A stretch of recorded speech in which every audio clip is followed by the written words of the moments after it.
Just getting the dog out for a treat this morning. Good afternoon, everyone. It's Monday, July 22nd, 2024. It's 2:02 p.m. Roll call, please. Tim Atkinson. Present. Jim Marlowe. Present. Jim Raynor. Present. On to new business. The Fourth Water District has an opening and it's old business. Huh? Old business. I'm sorry, did I say new business? Yeah. Well, it's new business right below it. I mean, it's that close. Under old business, we'll clean that up. We have an opening in Fourth Water District. Jim, did you have a name for that? I'd like to make a motion that we appoint Chris Stanley. Chris is here. If anybody has any questions, I talked with Chris about this. I think he'd be a good fit for this water board. The guy that's, the opening that we have is a gentleman that is actually leaving the water board. And goes to King Mary. I did inform the Water District today. For a second. Second. Roll call, please. Tim Atkinson. Yeah. Jim Marlowe. Yeah. Jim Raynor. Yeah. Congratulations, Mr. Stanley. And now, we're going to Court Water District. I need you to, I've got your contact information after the meeting, and just sit down for a second and talk. On to new business, collective bargaining agreement between Williamson County and Ashland for correctional officers, bailiffs, court security officers, jail cooks, and sheriff's clerk. Reg, you have that today, but I do, Mr. Chairman, I would ask that if, I know we're gonna have a brief meeting on Thursday morning, if available for everybody, I would ask that it be pushed to that morning, so that we can look at one issue that's arisen. so gentlemen, is that okay with you? We're going to, yeah, right, I haven't gotten to the new meeting, but we're gonna have a meeting on Thursday morning. Yeah. Okay, and let's go ahead and set that meeting while we're talking. That meeting will be on Thursday, the 25th, as early as possible. Gentlemen, I'd like to see that at 8 o'clock if possible. 8:30?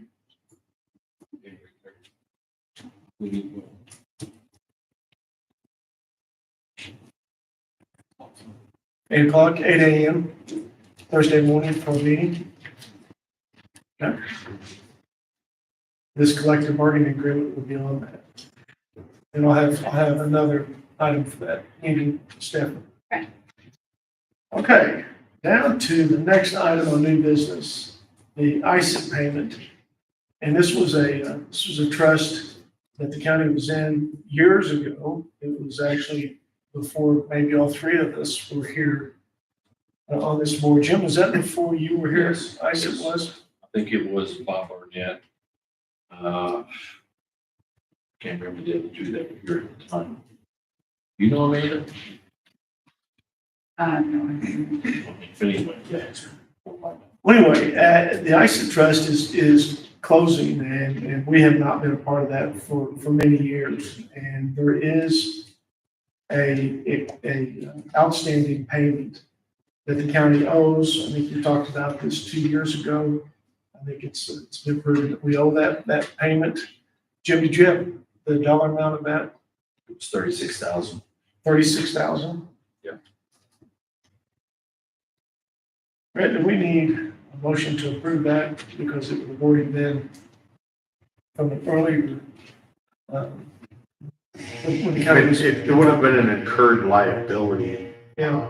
I guess it only comes down to what the treasurer needs in order to make a disbursement. Needs just directive, or if he needs a formal resolution. Just need a claim. I mean, to come out of this liability insurance trust for the amount. Yeah, I mean, well, just we can get on the that description. amount. We can get that amount to you. It's approximately 36,000.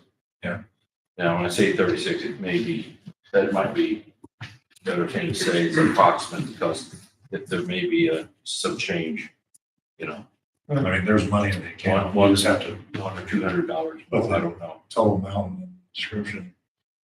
Is there still money in the ISIP? Well, all the tort money and the liability money going to this liability Okay. insurance trust. So, Right. I mean, there's, That we levy for. There's enough. So, I mean, The short answer is I don't think you need a formal vote Right. / resolution. I think all we needed to do was have. Needed a directive from Right, the just a board. directive. Yeah. So, we'll get you that full amount, we'll write out a claim. Okay. All right? Hear the conversation, Jim, Jeff, anything to add there? Okay. We have a fireworks permit in Walker's Bluff, believe it or not, coming up on the first year anniversary of the doing business. Rick, did you have the opportunity to look through this permit? I did, and I spoke with Commissioner Razor as well, who had pointed out a concern on the first page of the application. They apparently had put the 18th day, which is when they maybe have submitted the application for the fireworks display. It should actually be August 23rd, Okay. is when they're asking for the permit to be issued for. As is identified in their attached flyer to the application that indicates date of fireworks 8/23/24.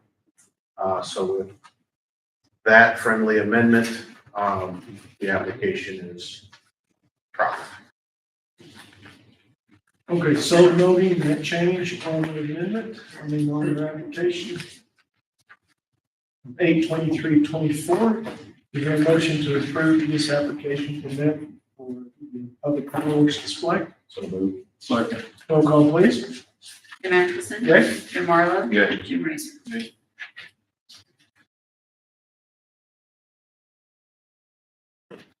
All right, and about a week or so ago, I sent you guys an email, and Jim, you may be familiar with Cotton Grove. Chris Morrow, I don't know if you know anything about it or not. But there has been for some time, I believe, a temporary road, maybe just a trail that got a name at some point. There was a court case that was brought and has recently been ended. And the Fish and Wildlife people that are there to take that road out. Travis has asked us for a directive that once the Fish and Wildlife people take the road out, that we take out the culvert, and there also is a 911 sign that has to come out. And then after the culvert comes out, there may be a little bit of residual grading that has to be done. Did you guys have an opportunity to talk to Travis? Anything else? No, but on the 911 sign, is that, our authority to authorize that, or is that the 911? Travis seemed to think it was his authority. It was a sign. Fred, do you have any information? I know you were working with Travis on No, that. I mean, I think Travis's presumption is that all county road signs, which is essentially what the 911 sign is under his jurisdiction and permission. So That was the way I understood it. Is it his jurisdiction then to name the roads as well? Because I've heard it going both ways where. So I don't think 911 gets to name roads. I think 911 gets to assign numbers. Oftentimes that number is different than the actual street address. No, I get that, yeah. So that's their own system. I sit on 911 board. I'll get this on the agenda for discussion at the next meeting. We can make sure we're all on the same page. Okay. So is there a directive for Travis to remove the culvert? Yes. Is it a sign? If, can we make the motion, should we make the motion contingent that everything is good, or just go ahead and make the motion? Everything is good as far as, The authority of. It's my understanding Fish and Wildlife has asked us to remove it. Is that correct? I believe that to be the case. I mean, I think we get to, I think your only question, Jim, is about the authority to remove the 911 sign. Yeah, that's all I'm talking about. But I mean, I think the motion, from what I understand right now, is to complete the project as far as the culvert, et cetera. Any of the ancillary issues can be sorted out between the two boards. Okay. Jim, would you get a hold of 911 and inform me that the signs will be taken out? Yes. All right, So I'll make a motion then to, remove the culvert, remove the culvert. right, and remove the 911 sign, and then any residual grading that needs to be done. I'll make that motion for the For a second? I do second, I want to pass along, the director of 911 just contacted me and said if the road's abandoned, we have the authority to remove the sign. Okay, good. Okay, so is that a second, Jim? Yes. Okay, roll call. Tim Atkinson. Yeah. Jim Marlowe. Yeah. Jim Razor. Yes.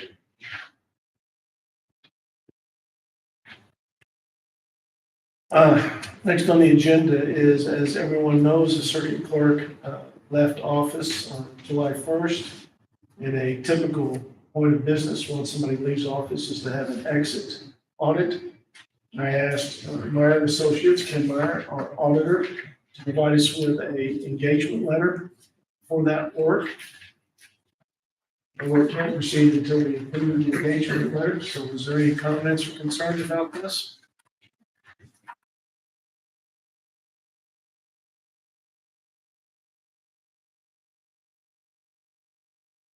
Hearing none, Is there a motion? I make a motion then that we approve the circuit clerk exit audit engagement letter. I will second that. Roll call, please. Tim Atkinson. Yeah. Jim Marlowe. Yeah. Jim Razor.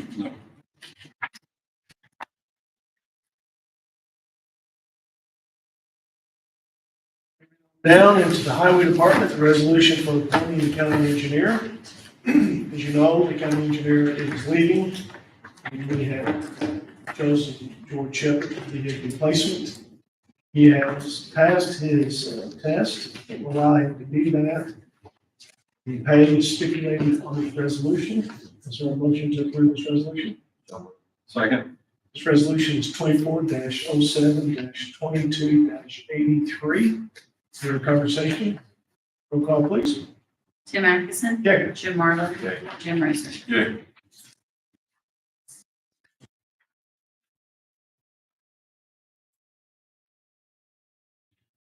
Okay, and then one other thing for the highway department. Travis asked me if we could approve his request to purchase a 10.5-foot bush hog rotary cutter mower. He's provided us with the bids that they had received, and this is the one that he's recommending that we buy. That amount is $16,556. And is there a motion to approve that? Yeah, so moved. Second. Any other conversation? Roll call, please. Tim Atkinson. Yes. Jim Marlowe. Yes. Jim Razor. Yes. Note on that, all the bids were out of county too, so. Yeah.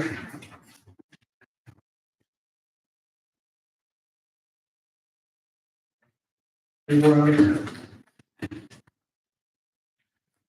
Moving on down, is there any public comment today?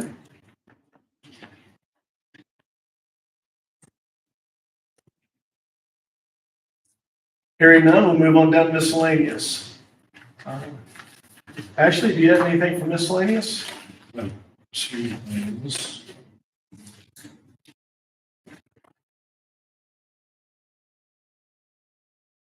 Yeah, I've got you before. First one's our request. Got one for, Illinois Coalition for the Homeless, for their June 2024 expenditures for their, homeless outreach, housing stabilization, admin and operation expense costs, $1,784.96. They've got about $23,200 left after this request. Sometimes you guys ask about. They are stretching their money. aren't They are. Next one's Heron House of Hope for reimbursement of their Sam's Club purchases for June for their soup kitchen, food and supplies, $2,144.46. They've got $12,700 left.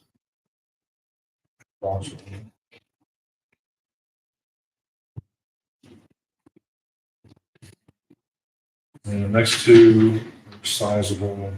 First one's for Village of Spillertown. This is estimate number one for J.M. Jones Incorporated for work that's been performed through June 25th, 2024, signed off on by Ryan Farley and I believe the mayor of Spillertown as well. 120,527.42. Troy's gonna break down.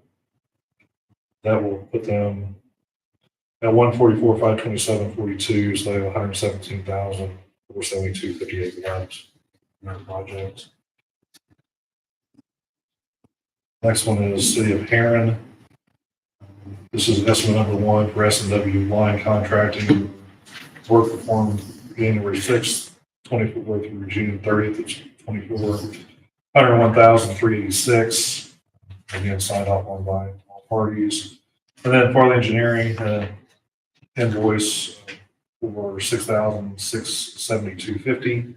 So the total amount of this request, 108,058.50, which will leave them at a little over 54,000.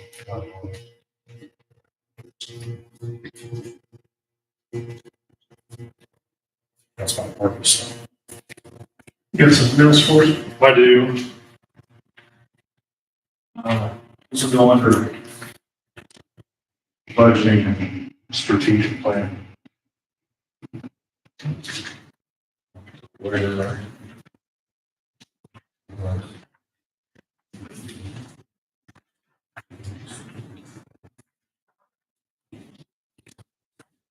Amanda's office has sent out extension letters to all of the taxing bodies. So we've started to prepare a tentative collection schedule. So what you see before you is the dates that I have listed as far as the taxes being extended. We don't have that back as of yet, just because they've sent it out. We have to, we're giving the taxing bodies a week and a half or 7 to 10 days to confirm if the amounts are correct. And if there's any changes to be made, those will be made. Then everything will be entered in. We'll run everything on our side.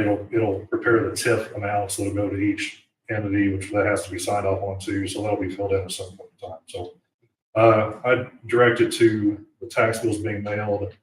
Anticipated would be August 26th, basically 4 weeks from now. I'd rather under promise and over deliver and get them out sooner if possible. This is where the conversation starts. First installment will be September 26th. Have to give 30 days between the mailing and the installment due date. The next proposed installment date I'm requesting is November 14th. That's 49 days in between. As you've been aware, the last couple of years, we've only allowed 30. Well, we had 40 days, 45 days-ish, something like that. Last year was exactly 30 because they got out so late. I had the most complaints that I've ever, in my 5 years being here, because everybody was like, I literally paid you and I got to turn around and pay you again. And for people that are on fixed incomes or even commercial customers that have, bills that are in the tens of thousands of dollars, or some of them even in 6 figures, even though they're supposed to have it, making those payments and back-to-back cycles is extremely difficult. What I'm proposing is to make this due November 14th to give them, in essence, what would be, for an individual, 2 paychecks or 2 potential fixed income checks or pension checks, or even, another month's worth of revenues being generated by these commercial customers. The issue that leads to, though, is that the disbursements are within 30 days of the due date, which would mean if they come in November 15th, the disbursement date is going to happen in December, which would put us into the next fiscal year. So adjustments would have to be made. They're basically just line item adjustments. I've already talked with Kim. There's not really an issue as far as making any adjustment or modifying the accrual method to carry those over for the next year. I know it doesn't work out well, and you would have to do some either pull back or get everybody on board in order not to expend the monies that are not going to be here by November 30th. But it's something I think that can easily be addressed. Again, I think it alleviates a lot of issues for the public themselves. We've already done this once, and being able to adjust our expenditures.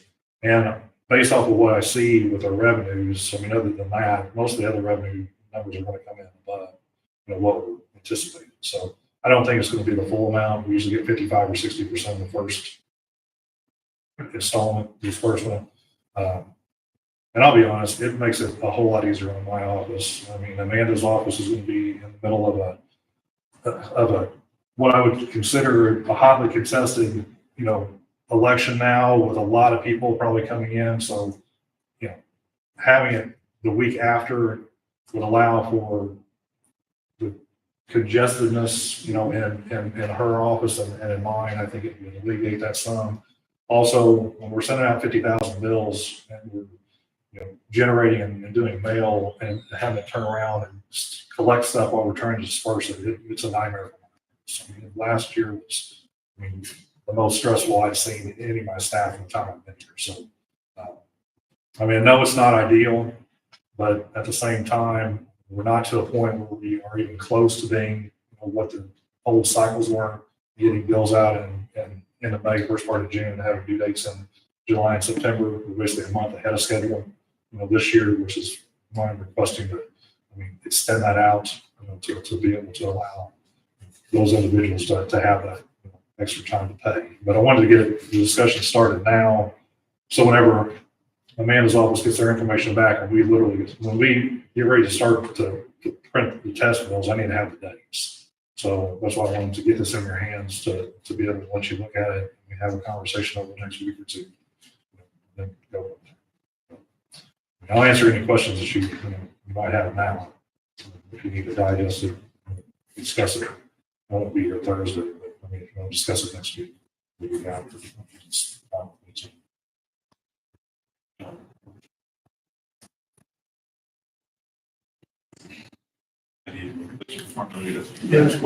Yeah. Actually, we're going to That's fine. That's fine. we're going to have questions. That's fine. And Like I said, I want to get in your hands so you we're can. going to have a meeting on Thursday morning. We have questions. I'll be here. Be here? I'm at a conference. So You call it in, right? if I need to, I can. Okay, thank you. So when is the last day that you need to know? this thing? Well, Well, we don't know when the tax bills are going to be ready. to So- go out. in essence, we'll start prepping them the second week of August. So you're looking at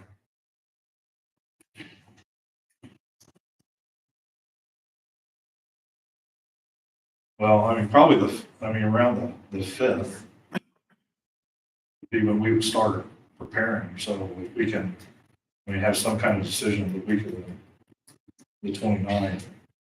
The 1st or 2nd of August. That's when we need to know, because we need to be able to start entering the information in to generate the calculations. We're still waiting for the state to send abstract back. No, we got all that. We're well past that. Amanda's office has already generated the extensions. You've already done extensions. They're Just waiting in to hear back every from taxing the entity's hands right now for them to review it. To So determine. literally, it's up to us right now. Yeah. Yeah. So, But if we can, have a discussion the week of the 29th. okay. Sometime next week, I think much more we should. Like I said, it's still before then, but I'm just checking. I know you said you're going to be going, so. Doesn't matter. I don't have anything scheduled that week as far as meetings, but if we need to have one, we can. If I have to step out of my meeting, Thursday, I can, even a text. Can we not get you one-on-one next week if we have questions? Yeah, I can do that too. Yeah. If we know, make a decision. I have to have a resolution, because it's past the, it's in the statute, so I'm gonna have to have a resolution prepared sometime. Exactly.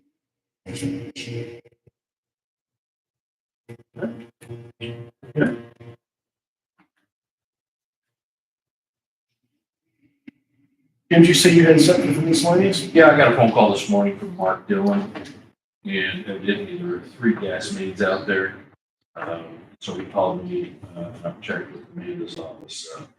Teresa's supposed to be looking for easements on there, that's what they're requesting. Worst case scenario, we may have to move the location a little further to the south. So Location of the animal control the building itself. building itself, yeah, to the south. So they weren't really aware where the third location. Yes, ma'am. Yeah, I just got the calls. All right, Jim, you have anything for miscellaneous? Anybody have anything else for this board before we close out? Motion. Second. Roll call, please. Tim Anderson. Yeah. Jim Morrow. Yeah. Jim Rainey. Thank you all, appreciate it.